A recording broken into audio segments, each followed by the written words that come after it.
asociado. El ministro de Economía, Nicolás Grau, está esta mañana acá en el estudio de Mesa Central. Ministro, muchísimas gracias por la gentileza de estar acá. Buenos días. No, muchas gracias a ti, Iván. Son hartas noticias que van a conversar pero es que, no solo en lo que a mí me toca, sino también en sus otras conversaciones que va a tener. Dígame que no fue una semana intensa. Harta noticia de todo lo que usted dice. Bueno, entiendo que vamos a ir hablando cada uno de estos puntos, pero yo estoy, es una noticia, o sea, una semana en la que estoy muy contento. Este tema del acuerdo anunciado por Codelco, creo que es algo que realmente va a cambiar para mejor en distintas dimensiones el desarrollo de la industria del litio, y es, creo que una muy buena noticia para los chilenos, y cuando uno es parte de un proceso donde muchos más trabajan, siente que todo esto tiene mucho sentido. Así que yo estoy bien contento en esa gran ensalada de noticias que tú presentaste al inicio. Está bueno porque además, siendo ministro, realmente yo creo que es una pega que le tiene que gustar, pero tampoco es una cosa que sean puras satisfacciones, todo lo contrario. Partamos de hecho por alguna cosa, para que despejemos el punto, el elefante sobre la mesa. ¿Por qué fue a las reuniones con Pablo Salaquet? Muy buena pregunta esa. Podemos hablar después de las distintas dimensiones de esto, pero yo fui por la siguiente razón. Bueno, primero me invitó Pablo Salaquet. Él me señaló que íbamos a tener una conversación general con un conjunto de personas del mundo de la salmonicultura para que cada uno pudiera decir sus perspectivas sobre el desarrollo de esa industria. Y lo que yo fui a hacer es transmitir mis perspectivas, o más bien las perspectivas del gobierno. ¿Cuál es esa visión de largo plazo? Yo diría que está asociada a dos puntos centrales. La primera es que la industria de la salmonicultura es importante.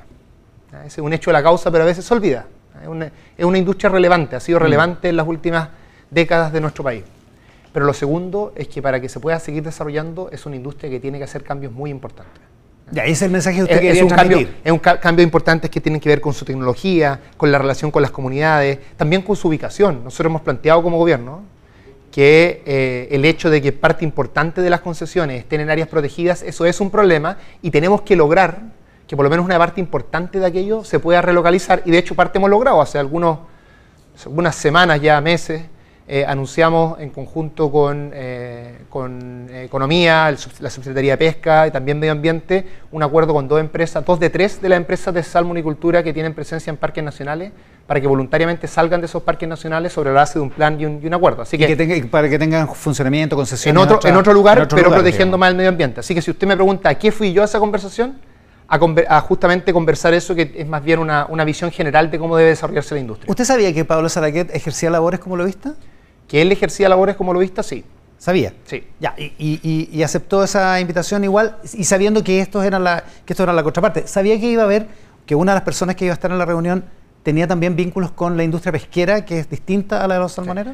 No, eso no lo sabía. En particular yo no supe la lista, y esto es algo que si lo haría ahora, por supuesto lo haría distinto. No sabía la lista de las personas que iban a participar.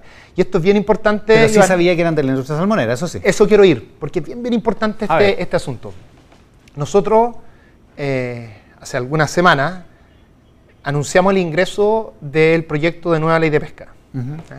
Una decisión temprana que tomamos como gobierno fue que la ley de pesca actual, que es de pesca y acuicultura, es decir, la segunda parte sí toma salmonicultura, la dividimos y dijimos, vamos a ingresar un proyecto que es una nueva ley, que básicamente reemplaza la ley anterior, pero solo nos vamos a centrar en pesca. ¿Ya? Por distintas razones, pero una de ellas bien importante es porque es una ley, la actual, que se hizo con corrupción. O sea, eso es, hay sanciones penales. Quedó manchada por esa... Y no solo una mancha, digamos, etérea, sino que eso se expresa en un conjunto de características de esta ley. O sea, en el fondo, esa corrupción no es un tema del pasado, sino que tiene consecuencias en el presente. Porque dio frutos en la redacción, digamos. En la redacción, para decirlo bien simple, cómo se distribuyen los pescados. Eso se nota de forma muy clara.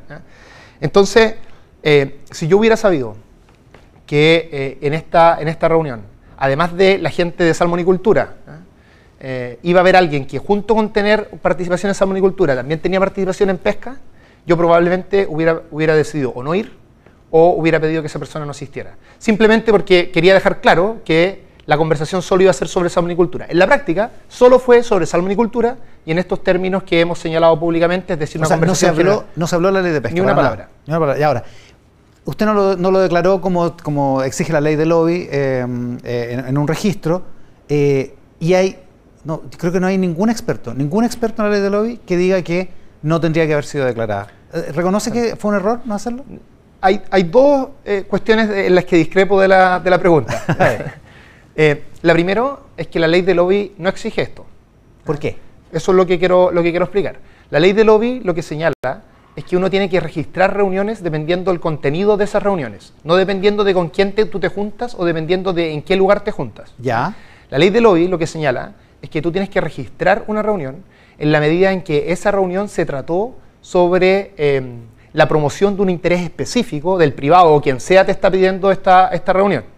Por lo tanto, para decirlo bien en simple, porque esto suena un poco complicado, mire, no todo diálogo es lobby, primero, eso está en la ley de lobby, y lo segundo es que de manera bien simple, la ley de lobby dice, esto suena un poquito redundante, pero la ley de lobby dice que uno tiene que registrar una reunión cuando lo que ocurrió en esa reunión es lobby.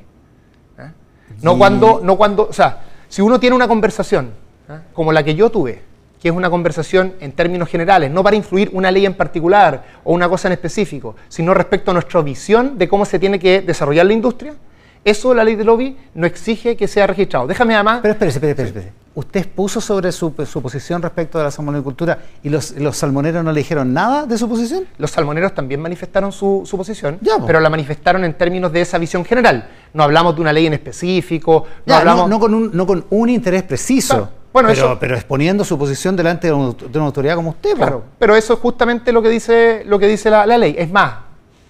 pero no es lo que dicen los expertos. Eso es lo segundo que iba a discutir. Hay carta, no sé, hay una carta ayer o anteayer, ya no me acuerdo, de William García en el Mercurio, en que dice otro argumento además del que estoy señalando. ¿Ya? Y déjame decirte algo bien concreto, que esto no se sabe y que yo lo aprendí a propósito de toda esta conversación. Existe la Comisión sobre Probidad y Transparencia, no me acuerdo el nombre exacto, pero es la comisión que se formó a propósito de los eventos que tuvimos hace algunos meses. Que es distinto al Consejo para la Transparencia, digamos. No. Esta es una comisión que lo que está haciendo es una comisión que formó el gobierno para, entre otras cosas, reformar la ley de lobby. Ah, la comisión Jaraquemá, esa. Bueno, claro, pero esa comisión tiene un grupo, una secretaría técnica que trabaja estos temas. ¿Ya? Bueno, esa secretaría técnica hizo un estudio respecto a las audiencias de lobby. ¿Ya? La ley de lobby viene del 2014.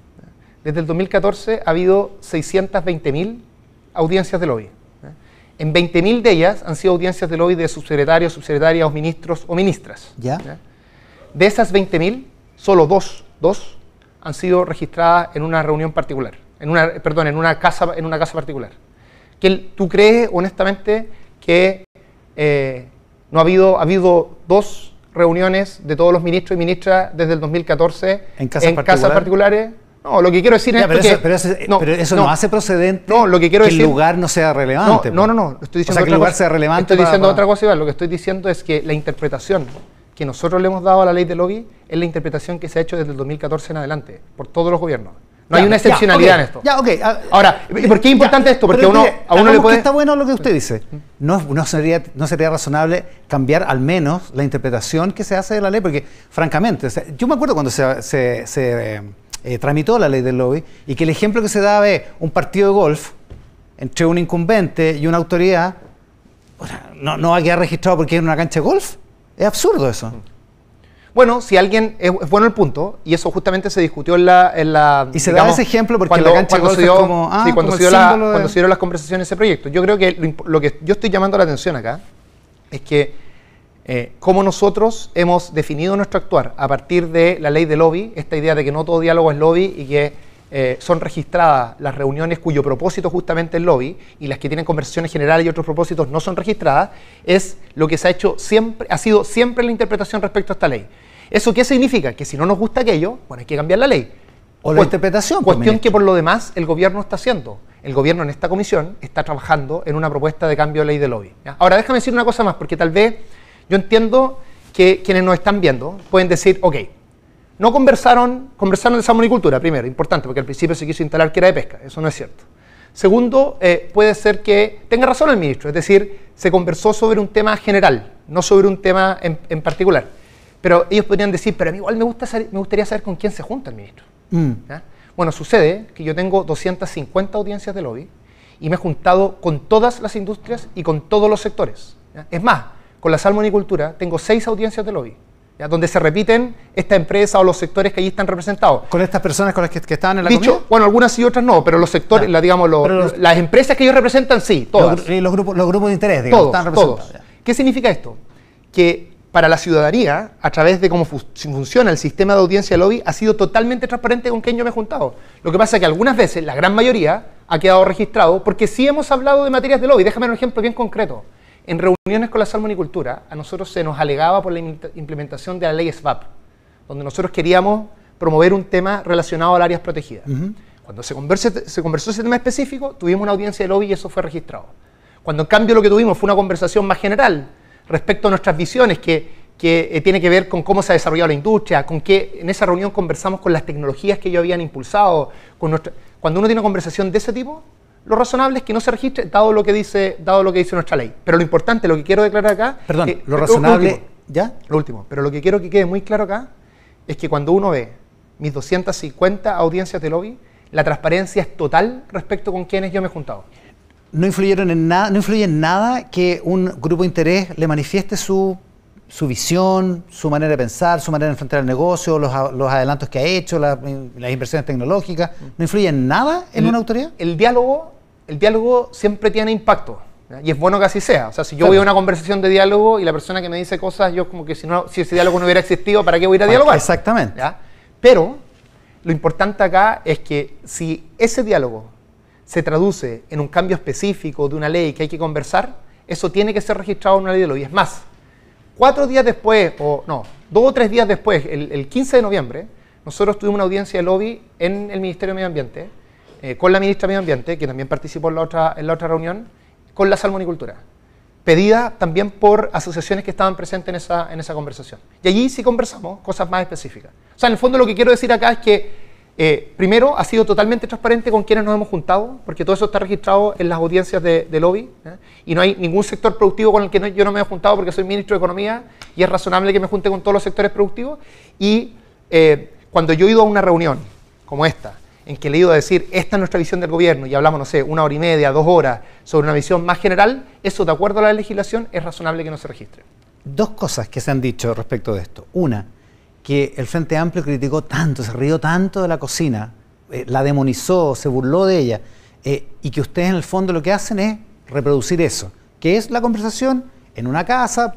¿Se acuerda del ejemplo de la cocina? ¿De dónde salió? De la casa de Andrés Saldívar, digamos. En una casa, en este caso de Pablo Salaquet, juntándose con un grupo de interés. Sí.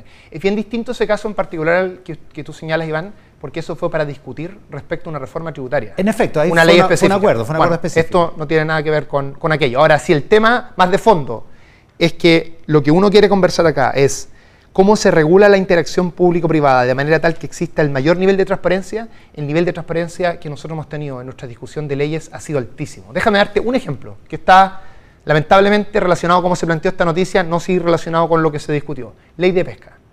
Nosotros, para armar nuestra ley de pesca, el proyecto de ley de pesca que reemplaza esta ley que tiene problemas de corrupción y legitimidad serios, tuvimos 150 encuentros con la pesca artesanal, 10 con la pesca industrial, que están mucho más agrupados, con el mundo académico. Todos esos encuentros están grabados, Iván. Están grabados. Registrado, ya.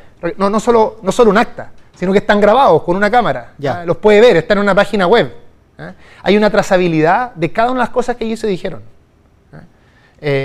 Porque sabemos que cuando uno está en un tema tan sensible como reemplazando una ley corrupta, por supuesto que tiene que poner el estándar lo más alto posible, y ninguna ley dice que nosotros tenemos que grabar las reuniones preparatorias para una ley. No, o sea, en el fondo estamos haciendo un estándar mucho mayor que lo que nos dice la ley. Ya, a propósito de eso, otra de las cosas, después vuelvo sobre la cocina, pero otra de las cosas que se ha dicho, que se ensució la ley de pesca, lo dijo el senador Fidel Espinosa. Sí, bueno, como ha quedado muy claro en esta conversación y en todas las personas que se han metido con más profundidad en este tema, esa reunión fue sobre salmonicultura. Salmonicultura no es parte de la ley de pesca. La ley de pesca y todo nuestro proceso ha sido muy transparente, y es más, es cosa que usted vea lo que dice la ley, nuestro proyecto de ley, la reacción de la industria, para saber que, digamos, una de las cosas que busca hacer esa ley de forma bien fundamental es corregir una distribución de los recursos que no tiene ninguna justificación ni científica ni de política pública. Déjeme ponerle número a esto.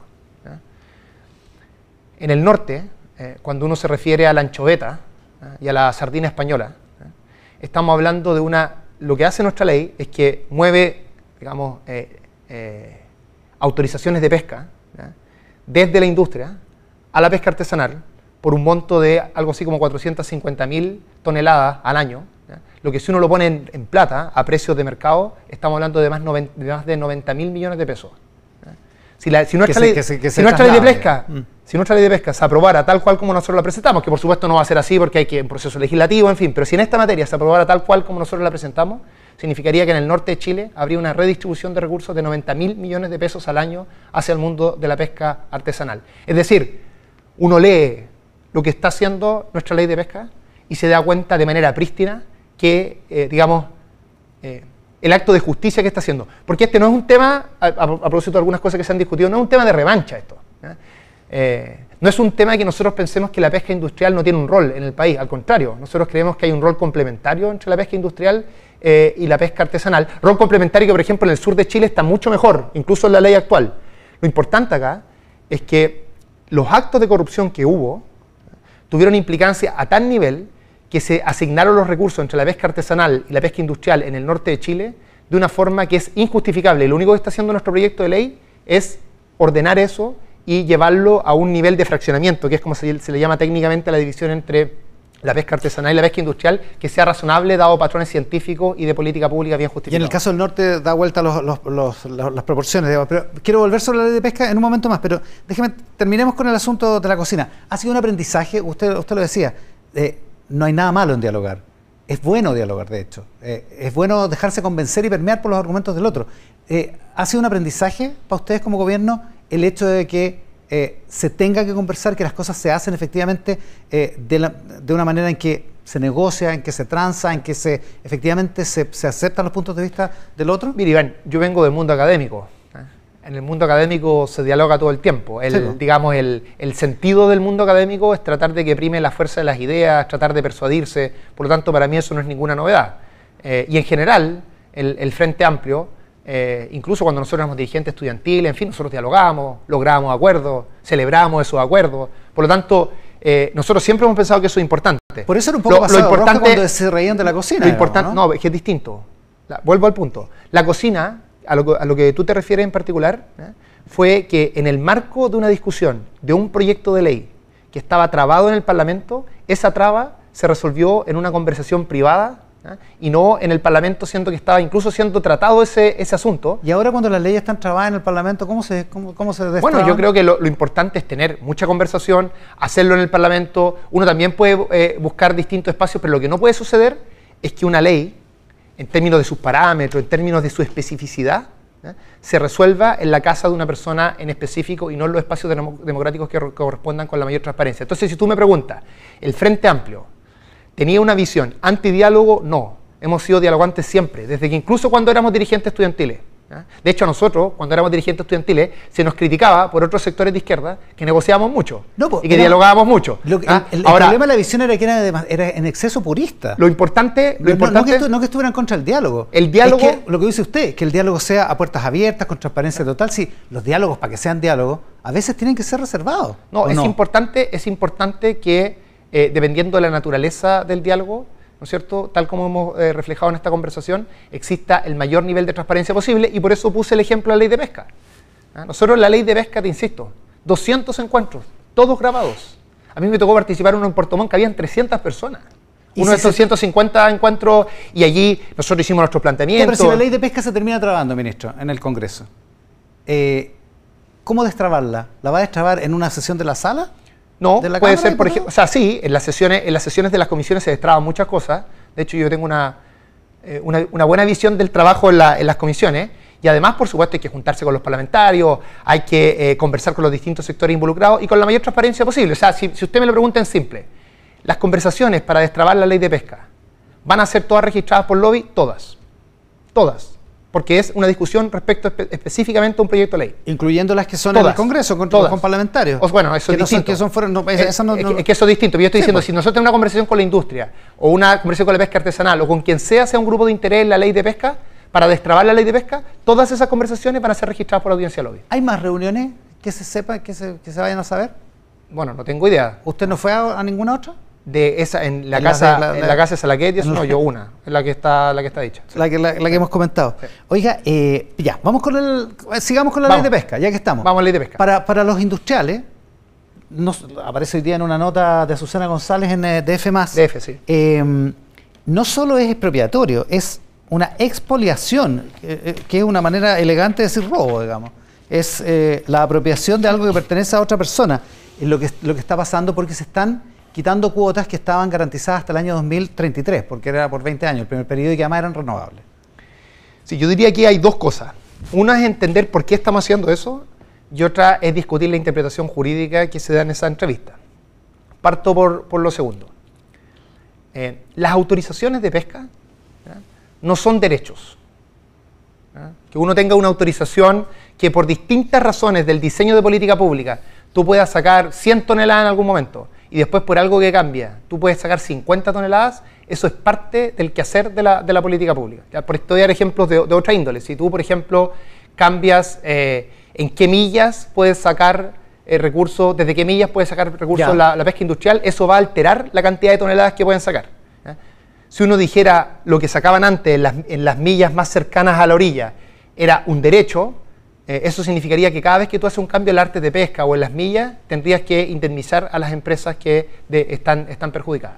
Eso no es así, eso no es así, y además jurídicamente no es así. Por lo tanto, jurídicamente ese argumento por parte del Ejecutivo y por parte, yo diría, probablemente de la mayoría de los abogados en la materia, no se comparte. O sea, lo que pierden aquí los industriales no se va a expropiar. No de la manera tradicional que se no es un derecho. No es como alguien que tiene una indemnización. Claro, no es como alguien que tiene una propiedad y le pasa una carretera y tienes que comprarle ese lugar. No es eso. No se va a expropiar en ese sentido. No, estos son autorizaciones de pesca que dependen de una serie de materias, y aquí lo que cambia, por buenas razones de política pública, son esas autorizaciones de pesca. Ahora saliendo de lo jurídico, vayamos a por qué cambiamos nosotros estas cosas.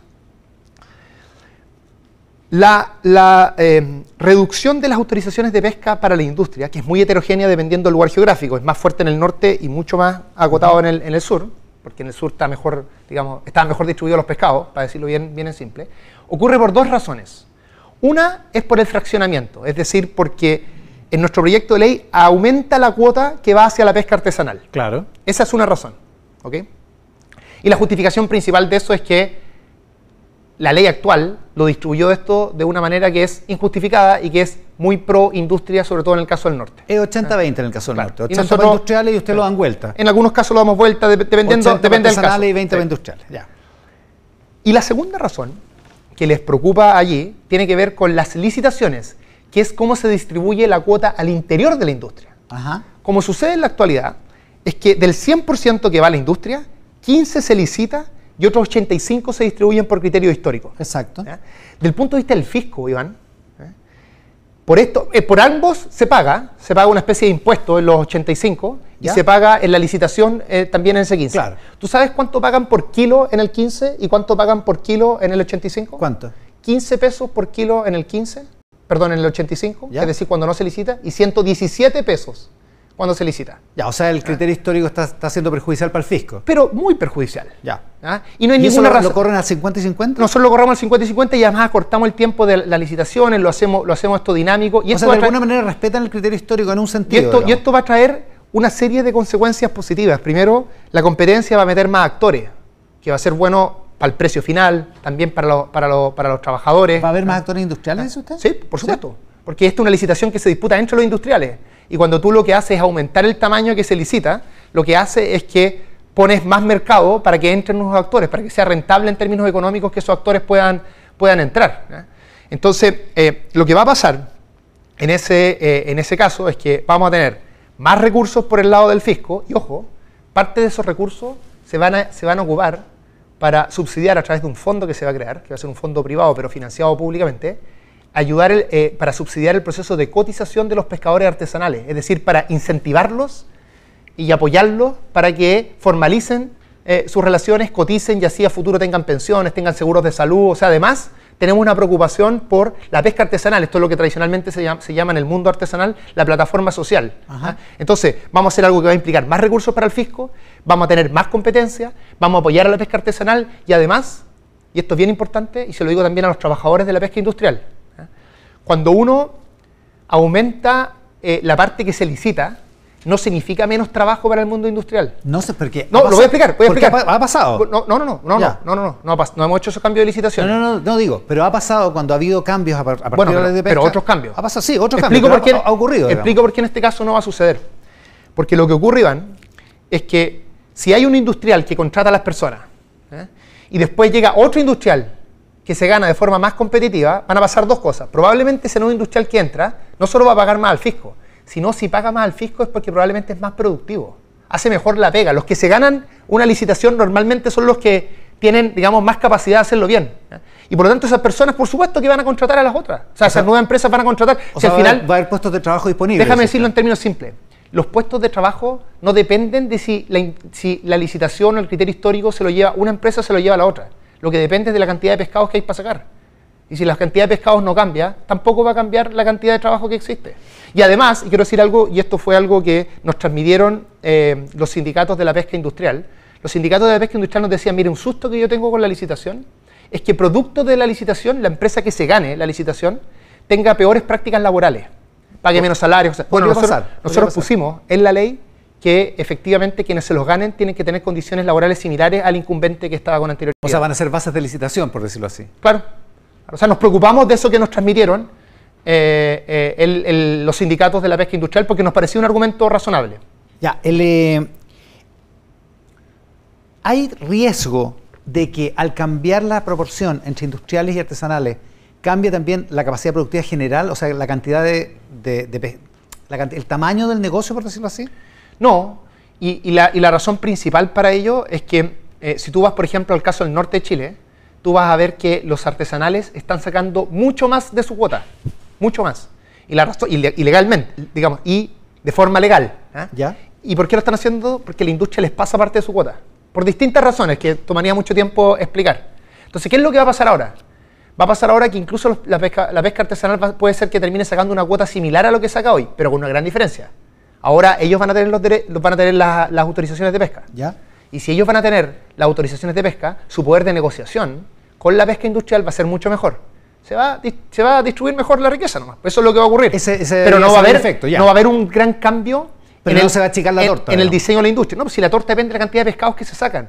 Y en nuestra ley, y eso está muy bien que así sea, la cantidad de pescados que tú puedes sacar, o la cantidad de peces que tú puedes sacar, depende de condiciones científicas. Tú dices, para la pesquería del jurel, para la pesquería de la anchoveta, esta es la cuota total que hay que sacar.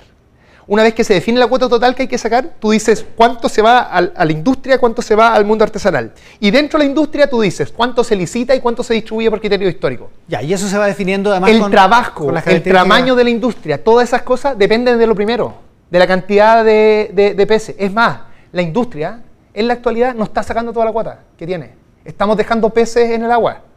Es decir, estamos perdiendo puestos de empleo. ¿Y por qué pasa eso? Bueno, porque hay falta de competencia, porque no es un buen diseño, y nosotros estamos haciendo un diseño que aumente la competencia, que apoya a los pescadores artesanales, que se haga cargo además de sus problemas de seguridad social, es decir, junto con muchas otras cosas. Esta es una ley, un proyecto de ley, Iván, que tiene 375 artículos, por tanto, no tendríamos programa para poder explicar todas las cosas que hace el proyecto de ley. Sí. Las concesiones más cortas, de 20 años a 10 años, no hacen que las empresas que vayan al sector industrial a competir sean empresas menos robustas, por decirlo así? No, porque además, entre otras cosas, esto genera un juego dinámico y hace, por ejemplo, que cuando tú ganas una licitación y puedes empezar a sacar más peces producto de esa licitación, después al siguientes 10 años tú puedes ganar esa licitación de nuevo y también lo que se distribuye por criterio histórico va a contar lo que tú sacaste por esa nueva licitación. Entonces, dicho de otra manera, cuando tú estás ganando una licitación, no solo estás ganando esos 10 años, sino que también estás ganando más fuerza en los criterios históricos futuros. Por eso el incentivo es que le vaya bien a la por eso que nosotros mezclamos estos 50 y 50. 50 licitación, 50 por criterio histórico, pero acortamos los periodos, entonces lo hacemos más dinámico. A propósito, ¿los derechos siguen hasta el 2033, como fueron otorgados hace 20 años? Repito mi punto inicial, eso no es un derecho, es una autorización para pescar. La ley, depende de cuándo se apruebe el proyecto de ley, pero lo que señala el proyecto de ley es que, por ejemplo, las licitaciones, fraccionamiento, es decir, pasar de 15% a 50% de fraccionamiento se hace de forma inmediata una vez que se aplica la ley. Hablemos de otro plazo, del 2030, el plazo del litio de SQM Vamos. en el Salar de Atacama. Este es el motivo principal de mi alegría estos días, así que por favor destinemos algunos minutos a conversar de esto. Hablemos de eso. Sí. Pero primero, vamos con las críticas, porque al principio como que se aplaudió todo esto, pero empezaron a surgir como mayores análisis. La primera crítica, ¿por qué no se licitó? ¿Por qué no se abrió la competencia? Porque hay algunos que han dicho, ¿se consagró el monopolio de SQM en el Salar de Atacama? Mira, déjame gastar un minuto en decir de qué se trata este acuerdo, porque creo que es importante.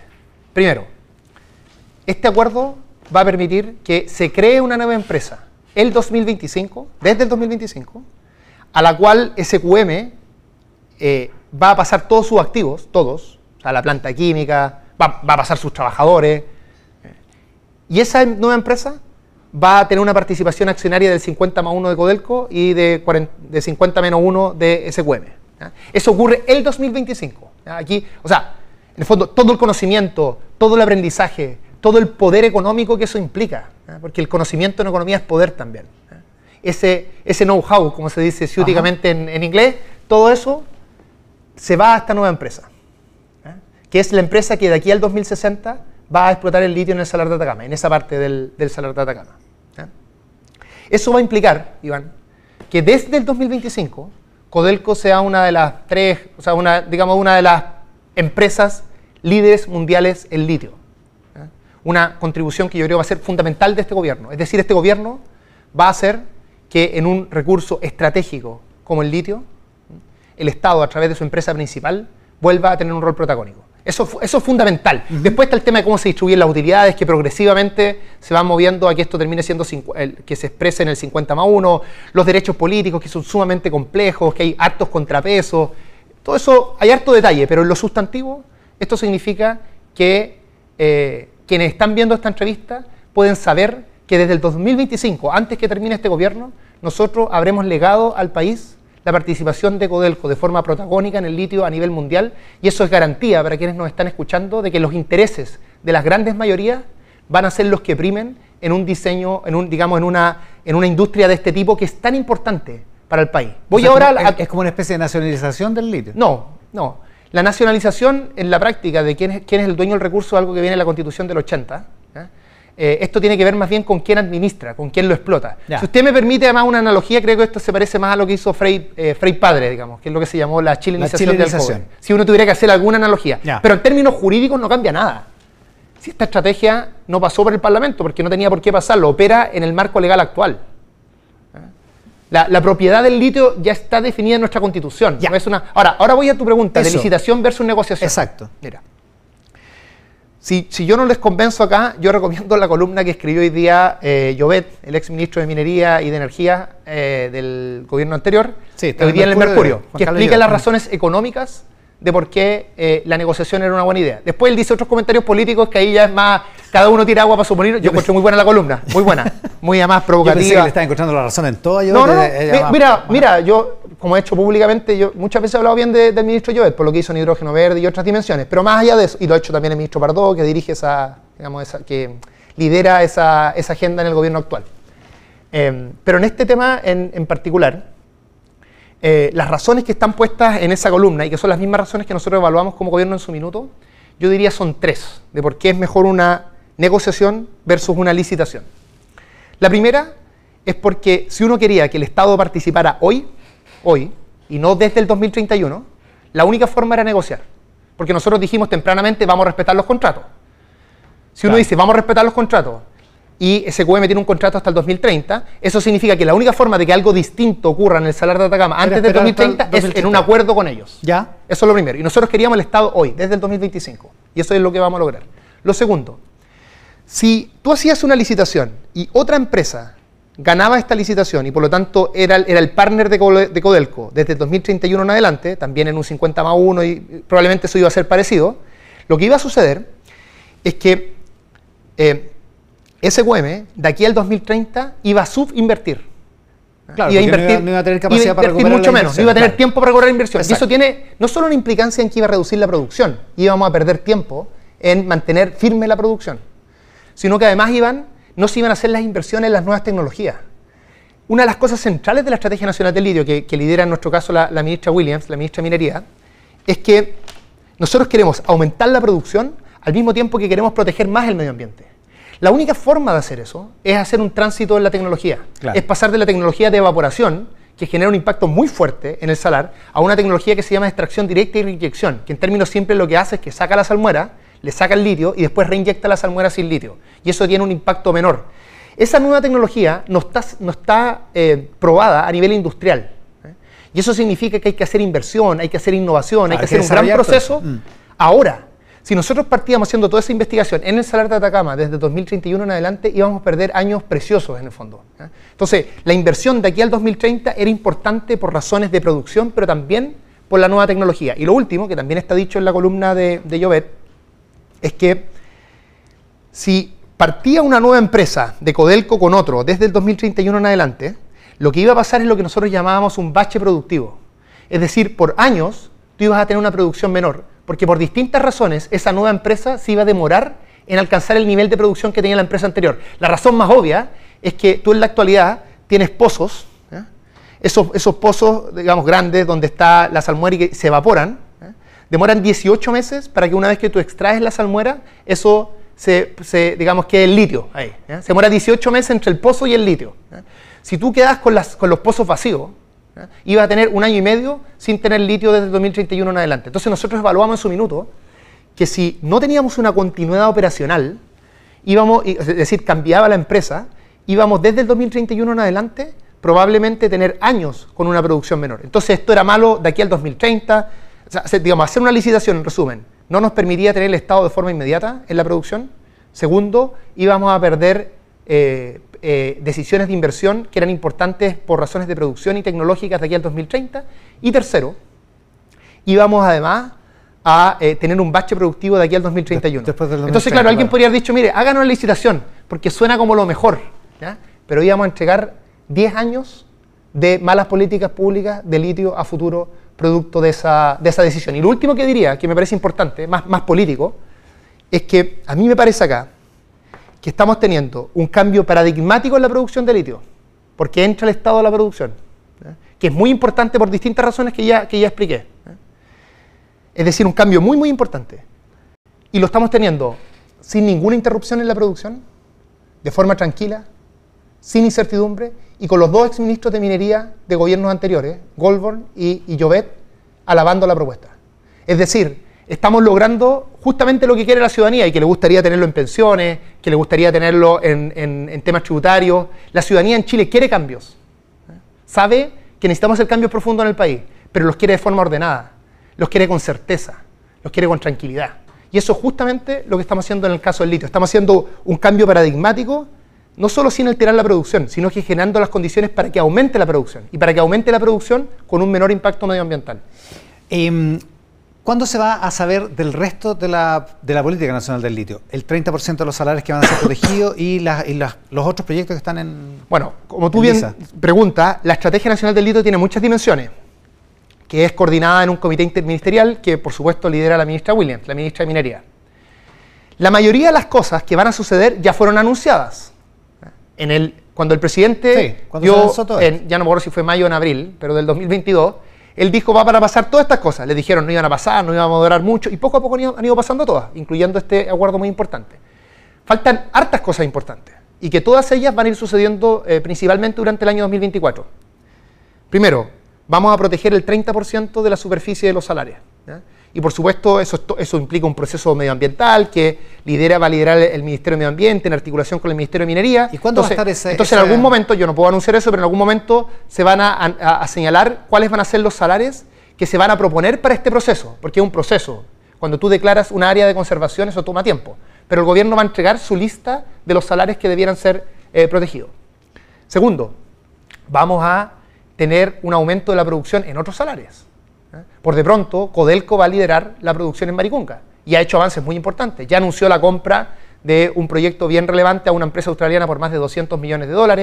En el acuerdo entre Codelco y SQM, SQM cede sus partes Codelco, sí, a Codelco en Maricunga. Por lo tanto, es claro ya a esta altura que Codelco está generando todas las condiciones para liderar el proceso de producción en Maricunga. También Enami, otra empresa estatal, va a también tener un proceso de liderar la producción en otros salares. Y además, no solo eso, sino que durante el 2024 se va a crear el Instituto Tecnológico para Investigación en Litio y Salares. Y esto es bien relevante porque ahí vamos a probar nuevas tecnologías, vamos además a investigar sobre los salares. No solo es un tema productivo, sino también un tema ambiental, ecosistémico, necesitamos más conocimiento para tomar mejores decisiones de política pública. Entonces, van a pasar muchas cosas durante el año 2024. ¿La empresa nacional del litio se descarta porque está esta empresa entre Codelco y SQM? No está descartado. Esto es algo que por supuesto tiene que anunciarlo la ministra en su minuto, pero no es algo que está descartado. Lo que sí yo puedo decir es que el objetivo principal de la idea de una empresa nacional del litio es que el Estado participe en la producción del litio. Lo que está probando nuestra estrategia es que eso puede ocurrir a través de las filiales de Codelco y Enami. Y eso está siendo probado de forma súper exitosa. Imagínate, tú hubieras imaginado, honestamente, Iván, que te dijeran a ti, mira, este gobierno va a lograr que el 2025 Codelco entre a la mitad de la producción del Salar de Atacama. O el Estado, ni siquiera Codelco. Porque el Estado, sí, era improbable. O sea, en el fondo, y eso para todos era improbable, no solo para ti, sino que cualquier persona era... Y lo que está ocurriendo es que se está probando que la posibilidad de actuar a través de Codelco y Enami rinde en ese sentido. Eso significa que la idea de una empresa nacional del litio es algo que se deba descartar, no, porque hay otras dimensiones en las que puede ser relevante que el Estado ingrese, pero eso es algo que necesitamos algunos meses, algún tiempo, para empezar a ver cómo esta estrategia está rindiendo, para entonces ver cuál es el proyecto que tiene que presentar en esa materia. Ministro, lo último, ¿este miércoles se presenta el proyecto de permisología? Así es. No, yo no le llamo permisología porque, te voy a decir por qué, esto no es baladí. Porque cuando uno le dice permisología, es como si los permisos fueran un estorbo nomás, una cuestión peyorativa. Y déjame decirte... Al ministro Marcel son una angustia a veces. Bueno, es que lo que pasa es que los tiempos que se demoran son una angustia para todos, para el ministro Marcel, para mí, para el presidente, para la ministra Rojas, para todos. ¿Ya? Pero en Chile, voy a hacer esto bien gráfico, en Chile hay terremotos de más de 8 grados y no se caen los edificios. Esos son permisos. O sea, lo que quiero decir con esto es que los permisos, algo sirven, los permisos buscan salvaguardar problemas o riesgos que existen. Lo que sucede en el caso de los permisos sectoriales, que son los no ambientales y en la reforma que a mí me toca liderar, lo que sucede es que tenemos 380 permisos que no tienen una organización, no hay un sistema. ¿Y en qué se expresa esto? Que no hay ninguna agencia que controle los tiempos. Que en la mitad de los permisos ni siquiera están estipulados los tiempos. Que no están bien regulados los silencios administrativos, las iteraciones, y que además como cada uno de estos permisos tiene una lógica individual, pero nunca nadie ha estudiado la globalidad, eso implica que haya algunos proyectos que, dado el riesgo que tienen, están teniendo muchos permisos que no debieran tener tanto. Entonces, una de las cosas que nosotros vamos a hacer es que en más de 90 de estos 380 permisos, vamos a permitir que bajo ciertas condiciones el permiso cambie por una declaración jurada. Cuando el proyecto es de bajo riesgo, vamos a permitir que exista esa declaración jurada. Eso va a permitir dos cosas. Primero, que un proyecto, tanto los grandes como los chicos, tengan que pedir en la práctica menos permisos porque algunos pasen a hacer declaración.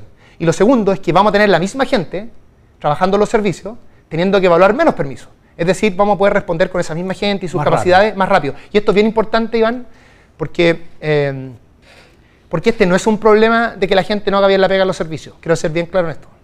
La gente, cuando uno conversa con los servicios, nosotros como Ministerio de Economía lo hacemos mucho, están colapsados de pega por el mal diseño organizacional que tienen los permisos sectoriales. Entonces nosotros vamos a reducir de forma sustantiva los tiempos de tramitación. Sustantiva.